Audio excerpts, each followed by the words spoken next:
오늘은 공백기 때문에 떨어진 사람과 공백기가 있음에도 붙은 사람의 결정적 차이 세 가지를 알려드릴 거예요. 자, 그럼 여러분의 고독한 이야기부터 한번 해보죠. 혹시 면접 보러 간다고 부모님께 말 못하고 가보신 적 있으신가요? 혹은 부모님께 면접 보러 간다고 말씀은 드려놨는데 실제 면접 가서는 답변도 제대로 못하고 씁쓸하게 터덜터덜 걸으면서 집에 돌아올 때 말이죠. 그 속상한 마음을 부모님께 위로받을 수가 없는 일이잖아요. 이 감정은 정말 겪어본 사람만 알 수 있는 일인 것 같아요. 그런데 면접관이 공백기 있는 지원자에게 던지는 질문은 대개 이렇습니다. 자격증도 못 따는데 4년을 그냥 날린 거 아닌가요? 우리 회사 와서도 중간에 포기하시는 거 아니에요?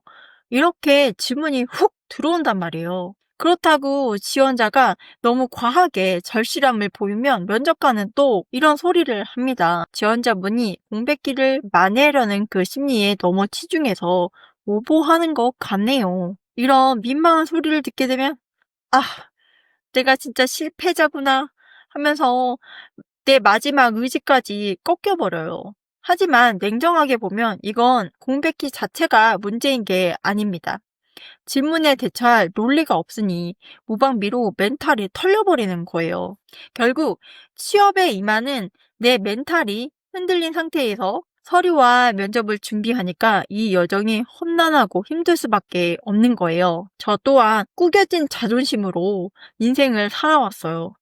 잦은 이직으로 연봉은 올려놨지만 정작 경력 관리가 안 돼서 이제는 진짜 다시 재취업하긴 막막해진 이력이었거든요. 회사에서 더 이상 저를 받아줄 자리가 없다는 걸 깨달았을 때, 아, 이대로는 내 자존심만 계속 깎이구나 싶었어요. 그래서 저는 이 질문 하나에 내 인생이 무너지는 걸 원치 않았어요. 덕분에 공백기 앞에도 흔들리지 않는 공식을 만들어낼 수 있었죠. 이 공식은 공백기를 해명하려는 게 아니에요. 면접관이 느끼는 가장 큰 불안 요소, 그 걸림돌을 제거해주는 방법입니다. 그래서 면접관의 67%가 납득하게 되는 거고요. 여러분의 공백기는 이제 실패가 아닙니다.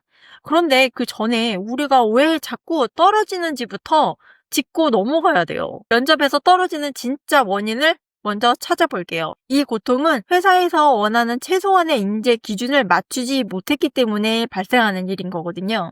댓글 한번 볼게요. 왜 떨어지는가? 남들은 대리 달고 과장 준비하는 나이에 나는 31살에 23살짜리 신입이랑 경쟁해야 한다는 자괴감 때문에 서류 넣는 것 자체가 너무 힘들어요. 그리고 변명처럼 느낀다는 거예요. 공백기에 대해서 뭘 열심히 했다고 말을 해도 면접관 표정은 어차피 변명처럼 들린다. 이런 말이었어요. 뭘 해도 이미 진 느낌이었죠. 연봉에 대한 압박도 있었어요. 나이도 있는데 신입보다 더 많은 연봉을 받을 자격이 있냐고 묻는데 경력도 없는 제가 할 말이 없었습니다. 그리고 조기 퇴사에 대한 우려도 있었어요. 솔직히 말해서 또 자격증 공부하러 가시는 거 아니에요? 우리 회사에서 진득하게 있을 사람인지 잘 모르겠어요. 이게 진짜 면접관의 속마음이라는 거죠. 그리고 가치에 대한 불인정도 있었어요. 결국 면접 마지막에 들었던 말은 본인 스스로 그 공백기 시간에 대한 가치를 인정하지 않는다는 피드백이었다는 거거든요. 이거는 정말 송곳 같은 피드백인 거예요.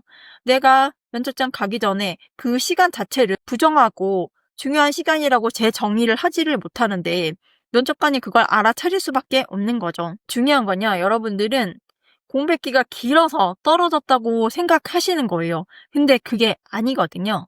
진짜 그게 결격 사유가 될 것 같았으면 면접에 부르지도 않았어요. 면접관의 머릿속 계산은 명확합니다. 이 사람 바로 현장에 투입할 그림이 안 나온다.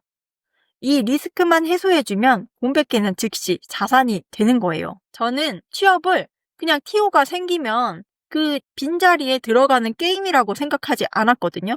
합격하는 사람들도 마찬가지였어요. 어디에 들어갈까? 이걸 고민하는 게 아니고 내가 여기서 얼마나 쓸모 있는가를 증명했어요. 그거 증명하는 거에만 집중하고 투자를 했던 거죠. 4년 공백이 있어도 취업에 성공한 사람들의 반격 멘트는 무엇이었을까요? 바로 공백기를 설명 가능한 자산으로 전환시키는 것이었어요. 기업이 원하는 기준은 딱 3가지였거든요. 1. 추가 교육비가 들지 않은 사람. 얼마나 좋아요? 교육비 얼마나 많이 드는데요. 이미 교육이 투자가 된 사람이 들어오면은 기업 입장에서는 정말 땡큐죠. 2. 중간에 그만두지 않을 사람. 열심히 일을 기껏 가르쳤어. 그런데 그만둔대. 기업 입장에서는 이게 손실이 되는 거죠. 그리고 3번째, 빠르게 성과를 내는 사람. 빠르게 성과 낼 사람을 싫어할 회사가 있나요? 이거는 불변의 진리인 거예요. 이 3가지만 증명하면 공백기가 있더라도 면접관은 더 이상 토를 달지 못하게 만들 수 있습니다. 그럼 첫 번째 무기부터 꺼내보죠. 세무사 준비만 했던 지원자는 이렇게 말했어요. 면접관님, 저는 지난 4년간 세무 전문 지식에 2억 원을 투자한 사람입니다. 기업이 신입 1명을 키우는데 3년 동안 3,500만 원의 비용이 들어간다고 해요. 저는 그 교육비를 아껴드릴 수 있는 최적의 인재라고 생각합니다. 제가 준비한 전년 대비 세금 5% 절감 제안서를 봐주시겠어요? 이렇게 얘기를 하는 거죠. 근데 여러분, 이 2억이란 말 허세 같나요? 계산기를 두드려 보면 완전 팩트예요. 여러분은 4년 논 사람이 아니라 2억짜리 투자를 마친 전문가로 격상되는 거예요. 자, 이어서 2번째 무기는요. 이 사람 절대 도망가지 않는다는 가장 확실한 증거를 보여주는 멘트입니다. 7년 공백 끝에 합격한 분은 이렇게 답했다고 해요. 저는 가장 혹독한 실패를 겪어봤기 때문에 이 기회가 제 마지막 기회임을 누구보다 더 잘 압니다. 제가 이 순간을 도망가겠어요? 절대 그럴 일이 없습니다. 이렇게 세기를 박아주는 거죠. 이 사람은 회사 입장에서 보면 안심하고 뼈를 묻을 사람이구나 라는 이미지를 갖게 되는 거예요. 이분들은 말로만 절실함을 보이지 않았어요. 공백기가 길어지면 길어질수록 돈은 떨어지고 나이는 먹으니 모든 걸 최대한 빠르게 끝낼 수밖에 없었다고 증명하는 거예요. 남들 100시간 들 때 우리는 50시간 안에 끝내는 효율성 광기를 보여주는 겁니다. 왜 이 논리가 확실한지 그 근거를 가져왔어요. 영화 기생충에서 최우식은 삼수생으로 나옵니다. 연세대에 다니는 친구가 있었어요. 그 친구가 이런 말을 하죠.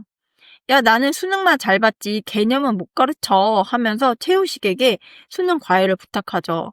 장수생만이 가진 그 깊고 단단한 핵심 내공이 바로 여러분의 공백기 안에 숨겨져 있는 거예요. 오수생 크리에이터 민미미누는 군대에 가서도 휴가를 내서 수능을 볼 정도로 입시에 대한 강한 집착이 있었어요. 결국 오수 끝에 수시로 고려대에 합격합니다. 그 오수생의 서사를 유튜브 콘텐츠로 만들어서 대박을 쳤어요. 지금 그분 뭐 하시나요?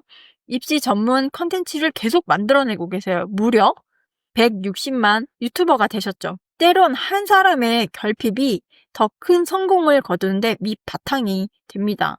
여러분의 고독했던 그 시간 자체가 콘텐츠이고 이게 바로 돈으로 바뀐다는 그 증거인 거예요. 제 지인 중에서 세무사 시험에 안타깝게 몇 점 차이로 계속 떨어졌던 분이 계셨어요.